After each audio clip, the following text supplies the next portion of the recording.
Voter പട്ടിക ക്രമക്കേട് വിവാദങ്ങൾക്കിടെ തൃശൂരിലെത്തിയിട്ട് മൌനം തുടർന്ന കേന്ദ്രമന്ത്രി സുരേഷ് ഗോപി. ആശുപത്രിയിലെ പ്രവർത്തകരോടും നേതാക്കളോടും മാത്രമാണ് കേന്ദ്രമന്ത്രി സംസാരിച്ചത്. സഹായിച്ചതിന് നന്ദിയെന്ന് മാത്രമായിരുന്നു മാധ്യമങ്ങളോടുള്ള പരിഹാസം. കന്യാസ്ത്രീകളുടെ വിഷയം മുതൽ തൃശൂരിലെ വോട്ടർ പട്ടിക ക്രമക്കേട് ആരോപണം വരെ മലയാളി കൂടിയായ കേന്ദ്രമന്ത്രി സുരേഷ് ഗോപിയിൽ നിന്ന് മറുപടി പ്രതീക്ഷിക്കുന്ന വിഷയങ്ങൾ ഒരുപാടുണ്ട്. എന്നാൽ ഒന്നും സംഭവിച്ചില്ല. ഡൽഹിയിൽ നിന്ന് തിരുവനന്തപുരത്തെത്തിയത് പുലർച്ചെ. അപ്പോൾ മുതൽ ചോദിച്ചു തുടങ്ങിയതാണ്.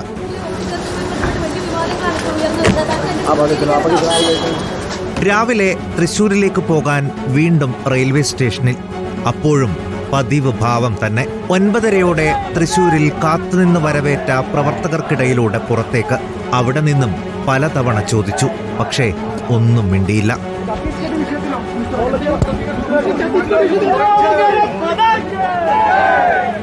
റെയിൽവേ സ്റ്റേഷനിൽ നിന്ന് നേരെ അശ്വിനി ആശുപത്രിയിലേക്ക്. പരിക്കേറ്റ് ചികിത്സയിലുള്ള പ്രവർത്തകരോട് കാര്യങ്ങൾ ചോദിച്ചറിഞ്ഞു. കാത്തുനിന്ന മാധ്യമങ്ങൾ അവിടെ നിന്നും ചോദിച്ചു. അവിടെയും പക്ഷേ ഉത്തരമില്ല.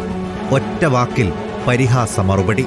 ഇത്രത്തോളം സഹായിച്ചതിനും നന്ദി.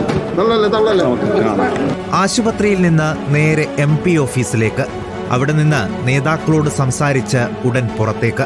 മാധ്യമങ്ങൾക്ക് മുന്നിൽ ഒരുപാട് തവണ പൊട്ടിത്തെറിച്ചിട്ടുള്ള കേന്ദ്രമന്ത്രി പക്ഷേ ഇപ്പോൾ സ്വന്തം പേരിലുയർന്ന ആരോപണങ്ങളോട് പോലും മുഖം തിരിക്കുകയാണ്. News desk reporter.